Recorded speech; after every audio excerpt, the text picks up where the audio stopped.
अस्सलाम वालेकुम group members, उम्मीद है आप सब खैरियत से होंगे। ये जो टाइम्स होते हैं ना मुश्किल के, मंदी के, ये इस तरह के टाइम जिसमें हर चीज़ अनसर्टेन लग रही है, वो टाइम होता है असल इन्वेस्टमेंट स्टॉक को जमा करने का। जब इन्वेस्टमेंट स्टॉक्स आप इन प्राइसेस पे जमा करेंगे ना और बुल रन आएगा, तो उस वक़्त बाकी सारी चीज़ों में तो आपको इन्वेस्टमेंट का मौका मिलेगा, लेकिन इनकी भी प्राइसेस जो है ना अच्छी खासी ऊपर जा चुकी होंगी। तो उस वक़्त आप ऐसी कोई चीज़ इस तरह की प्राइस पे नहीं हासिल कर सकते। उस वक़्त आपको 450 का लकी नहीं मिलेगा, लकी उस वक़्त आपको 700-800 रुपए की प्राइस से ऊपर नज़र आएगा।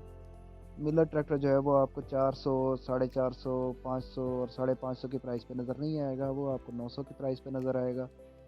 बहुत सारी चीज़ें हैं, मतलब अब लिस्ट बनाने बैठे ना तो हर चीज़ ही मार्केट के चलते रुख के साथ जो है वो ऊपर की तरफ मूव कर जाएगी, तो उस वक़्त आपको ये डिविडेंड यील्ड्स नहीं मिलेगी।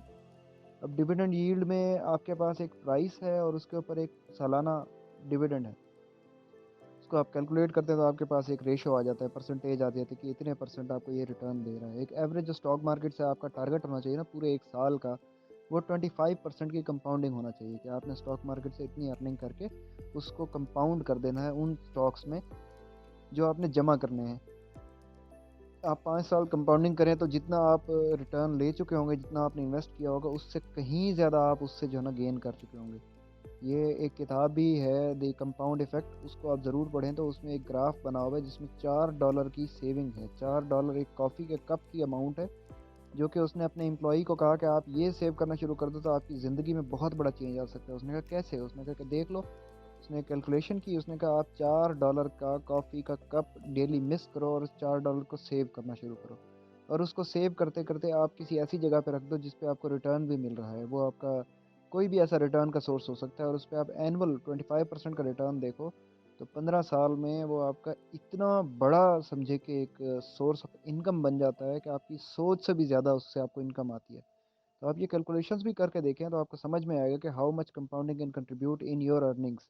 आपकी ये एक पैसिव इनकम का सोर्स बन सकता है। हम लोग पैसिव इनकम के लिए आते हैं, पैसिव इनकम करना चाहते हैं, लेकिन हमारा जो ट्रैक होता है वो फ़ास्ट इनकम वाला होता है, हमारा ट्रैक जो होता है वो रातों-रात अमीर होने वाला होता है। तो कभी भी आप एक तरह की चीज़ से दूसरी तरह का रिज़ल्ट नहीं ले सकते। एक तरह की रेसिपी से दूसरी तरह की डिश नहीं बना सकते।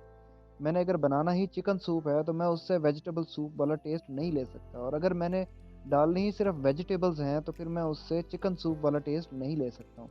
तो हम अगर स्लो इनकम और पैसिव इनकम वाले शेयर्स को सिलेक्ट करेंगे, तो वो हमें फ़ौरन से कैपिटल गेन नहीं देंगे।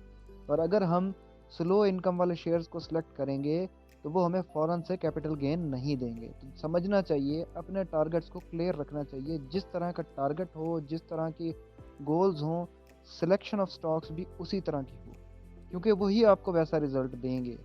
जो स्लो इनकम वाले हैं, वो आप इस तरह की प्राइसेज़ पे जमा करते हैं और उनको सिर्फ़ जमा ही करते जाते हैं ताकि वो आपकी कंपाउंडिंग को हेल्प करें, वो आपके एनुअल रिटर्न को बढ़ाएँ। जो बाकी तरह के स्टॉक्स होते हैं, वो आप सिर्फ़ बुल रन में पकड़ते हैं क्योंकि वो चलेंगे ही बुल रन में।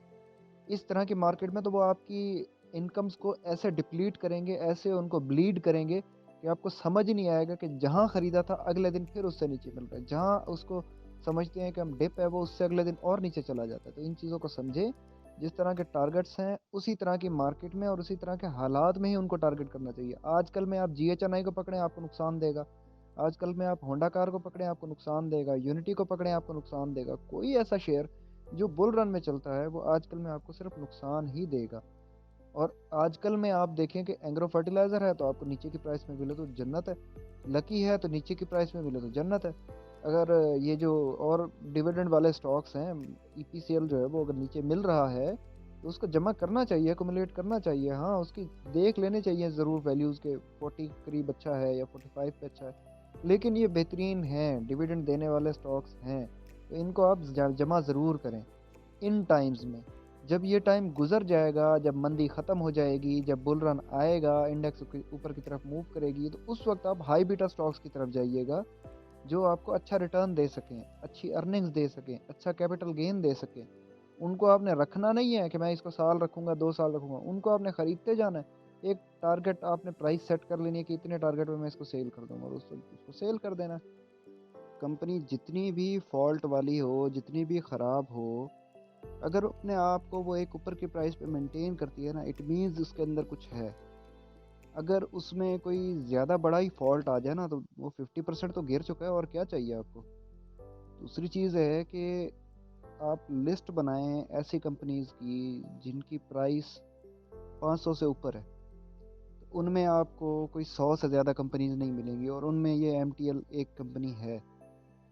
और उनमें अगर ये 50% पर आ चुकी है, तो पूरी स्टॉक मार्केट में देख लें आप, कितना इस तरह की कंपनियों के साथ हशर हुआ हुआ है। किसी का एग्रीमेंट्स का मसला है, किसी का लाइसेंसेस का मसला है, किसी का प्रॉफिट्स का मसला है, किसी का फ्यूल का मसला है, किसी के रॉ मटेरियल का मसला है, किसी के गैस का मसला है। तो वो सारे मसाइल होने के बावजूद कंपनीज़ अगर अपनी प्राइस को मेंटेन करती है ना, इट मीन्स कि वो आने वाले टाइम में रिकवर कर ही जाएगी। ये चंद ही कंपनीज़ होती हैं जो पायनियर होती हैं इस तरह के कामों में। अब ट्रैक्टर बनाने वाली 2 कंपनीज़ हैं, एक ये है और अलगाज़ी ट्रैक्टर लिमिटेड है। अलगाज़ी ट्रैक्टर लिमिटेड का इश्यू ये है कि वो फेस वैल्यू उसकी ₹5 है। वो अगर 100% डिविडेंड देगा तो वो ₹5 बनेगा। जबकि ये कुछ और नौयत की कंपनी है। ऐसे क्राइसिस ही तो होते हैं जो कंपनीज़ को हंट करते हैं, और आप खुद देख रहे हैं कि हेस्कोल को लोगों ने 400 से ₹4 तक होल्ड किया, उनको तो कुछ ना मिला। लेकिन जिन लोगों ने ₹4 पे उसमें इन्वेस्टमेंट की और ₹8 की प्राइस तक उसको होल्ड किया, उन्होंने सही प्रॉफ़िट कमाए हैं।